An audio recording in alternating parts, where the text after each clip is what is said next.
Título 2. Das licitações. Capítulo 1. Do processo licitatório. Artigo 11. O processo licitatório tem por objetivos: assegurar a seleção da proposta apta a gerar o resultado de contratação mais vantajoso para a administração pública, inclusive no que se refere ao ciclo de vida do objeto. 2. Assegurar tratamento isonômico entre os licitantes, bem como a justa competição. 3. Evitar contratações com sobrepreço ou com preços manifestamente inexequíveis e superfaturamento na execução dos contratos. 4. Incentivar a inovação e o desenvolvimento nacional sustentável. Parágrafo único. A alta administração do órgão ou entidade é responsável pela governança das contratações e deve implementar processos e estruturas, inclusive de gestão de riscos e controles internos, para avaliar, direcionar e monitorar os processos licitatórios e os respectivos contratos, com o intuito de alcançar os objetivos estabelecidos no caput deste artigo. Promover um ambiente íntegro e confiável, assegurar o alinhamento das contratações ao planejamento estratégico e às leis orçamentárias e promover eficiência, efetividade e eficácia em suas contratações. Artigo 12. No processo licitatório, observar-se-á o seguinte: os documentos serão produzidos por escrito, com data e local de sua realização e assinatura dos responsáveis. 2. Os valores, os preços e os custos utilizados terão como expressão monetária a moeda corrente nacional, ressalvado o disposto no artigo 52 desta lei. 3. O desatendimento de exigências meramente formais que não comprometam a aferição da qualificação do licitante ou a compreensão do conteúdo de sua proposta não importará seu afastamento da licitação ou a invalidação do processo. 4. A prova de autenticidade de cópia de documento público ou particular poderá ser feita perante agente da administração, mediante apresentação de original ou de declaração de autenticidade por advogado, sob sua responsabilidade pessoal. O reconhecimento de firma somente será exigido quando houver dúvida de autenticidade, salvo imposição legal. Os atos serão preferencialmente digitais, de forma a permitir que sejam produzidos, comunicados, armazenados e validados por meio eletrônico. 7. A partir de documentos de formalização de demandas, os órgãos responsáveis pelo planejamento de cada ente federativo poderão, na forma de regulamento, elaborar plano de contratações anual, com o objetivo de racionalizar as contratações dos órgãos e entidades sob sua competência, garantir o alinhamento com o seu planejamento estratégico e subsidiar a elaboração das respectivas leis orçamentárias. Regulamento.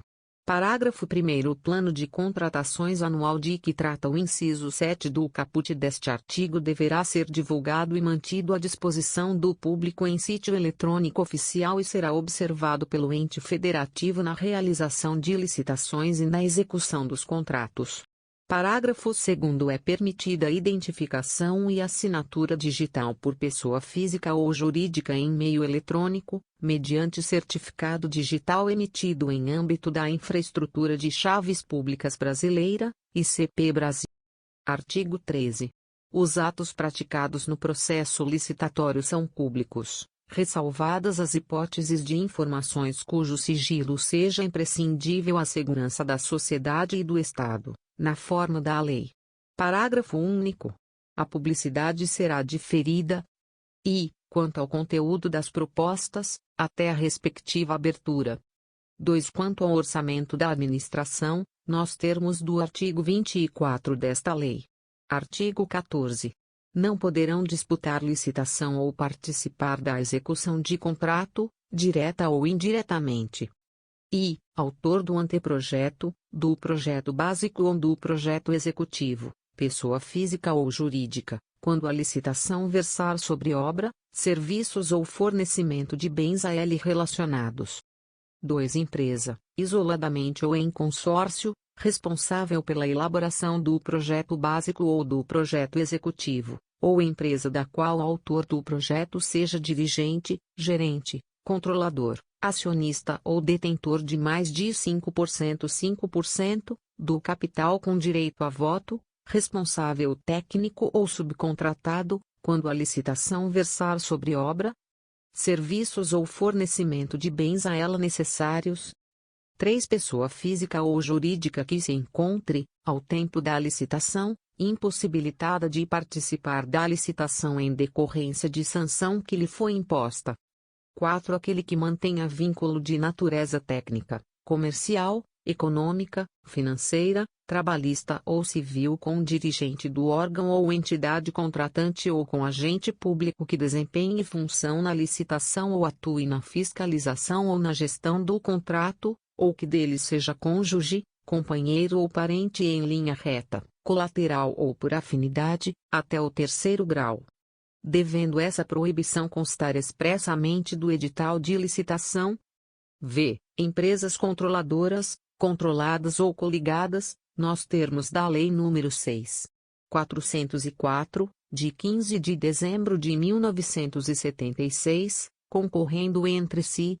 Vi. Pessoa física ou jurídica que, nos 5 anos anteriores à divulgação do edital, tenha sido condenada judicialmente, com trânsito em julgado, por exploração de trabalho infantil, por submissão de trabalhadores a condições análogas às de escravo ou por contratação de adolescentes nos casos vedados pela legislação trabalhista.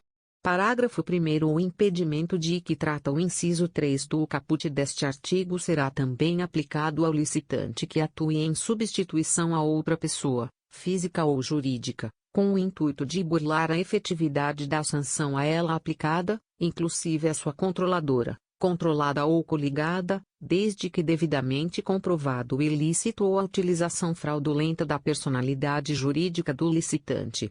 Parágrafo 2º. A critério da administração e exclusivamente a seu serviço, o autor dos projetos e a empresa a que se referem os incisos I e 2 do caput deste artigo poderão participar no apoio das atividades de planejamento da contratação, de execução da licitação ou de gestão do contrato, desde que sob supervisão exclusiva de agentes públicos do órgão ou entidade.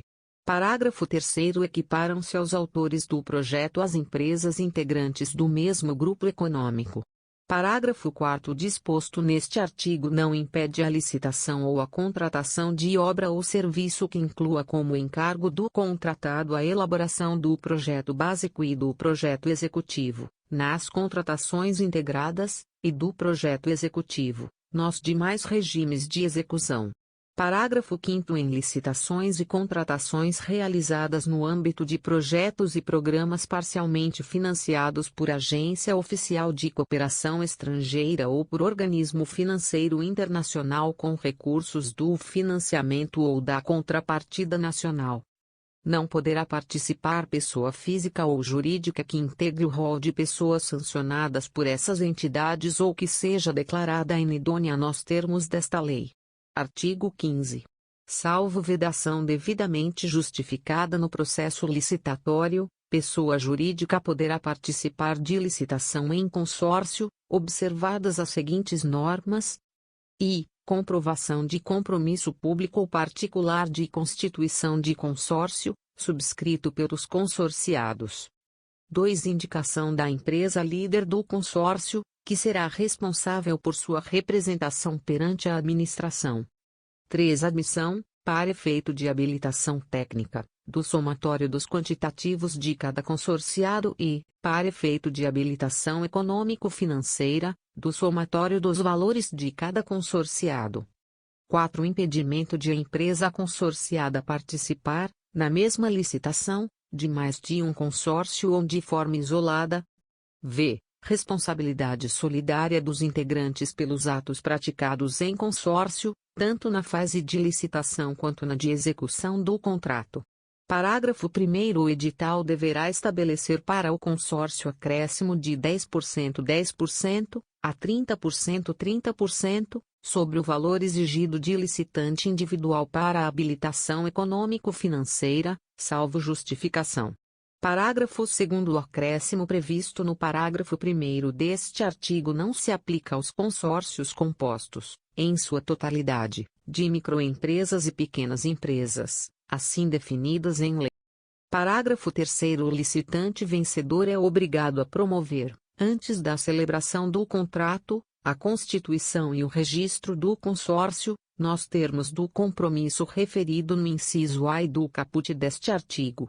Parágrafo 4º. Desde que haja justificativa técnica aprovada pela autoridade competente, o edital de licitação poderá estabelecer limite máximo para o número de empresas consorciadas.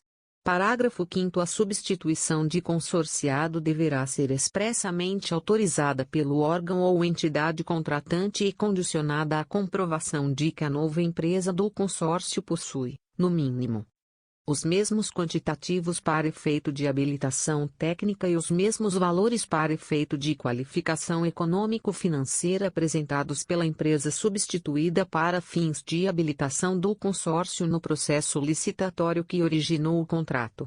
Artigo 16. Os profissionais organizados sob a forma de cooperativa poderão participar de licitação quando a constituição e o funcionamento da cooperativa observarem as regras estabelecidas na legislação aplicável, em especial a Lei nº 5.764, de 16 de dezembro de 1971, a Lei nº 12.690, de 19 de julho de 2012, e a Lei Complementar nº 130, de 17 de abril de 2009. 2. A cooperativa apresentar demonstrativo de atuação em regime cooperado, com repartição de receitas e despesas entre os cooperados. 3. Qualquer cooperado, com igual qualificação, for capaz de executar o objeto contratado, vedado à administração indicar nominalmente pessoas. 4. O objeto da licitação referir-se, em se tratando de cooperativas enquadradas na Lei nº 12.690, de 19 de julho de 2012, a serviços especializados constantes do objeto social da cooperativa, a serem executados de forma complementar à sua atuação. Artigo 17. O processo de licitação observará as seguintes fases, em sequência: preparatória. 2. De divulgação do edital de licitação. 3. De apresentação de propostas e lances, quando for o caso. 4. De julgamento. De habilitação. Recursal. 7. De homologação. Parágrafo 1º. A fase referida no inciso V do caput deste artigo poderá, mediante ato motivado com explicitação dos benefícios decorrentes, anteceder às fases referidas nos incisos 3 e 4 do caput deste artigo, desde que expressamente previsto no edital de licitação. Parágrafo 2º. As licitações serão realizadas preferencialmente sob a forma eletrônica, admitida a utilização da forma presencial, desde que motivada, devendo a sessão pública ser registrada em ata e gravada em áudio e vídeo. Parágrafo 3º. Desde que previsto no edital, na fase a que se refere o inciso 4 do caput deste artigo, o órgão ou entidade licitante poderá, em relação ao licitante provisoriamente vencedor, realizar análise e avaliação da conformidade da proposta, mediante homologação de amostras, exame de conformidade e prova de conceito, entre outros testes de interesse da administração, de modo a comprovar sua aderência às especificações definidas no termo de referência ou no projeto básico. Parágrafo 4º. Nos procedimentos realizados por meio eletrônico, a administração poderá determinar, como condição de validade e eficácia, que os licitantes pratiquem seus atos em formato eletrônico. Parágrafo 5º. Na hipótese excepcional de licitação sob a forma presencial a que refere o parágrafo 2º deste artigo, a sessão pública de apresentação de propostas deverá ser gravada em áudio e vídeo, e a gravação será juntada aos autos do processo licitatório depois de seu encerramento. Parágrafo 6º. A administração poderá exigir certificação por organização independente acreditada pelo Instituto Nacional de Metrologia, Qualidade e Tecnologia, Inmetro, como condição para a aceitação de estudos, anteprojetos, projetos básicos e projetos executivos. 2. Conclusão de fases ou de objetos de contratos. 3. Material e corpo técnico apresentados por empresa para fins de habilitação.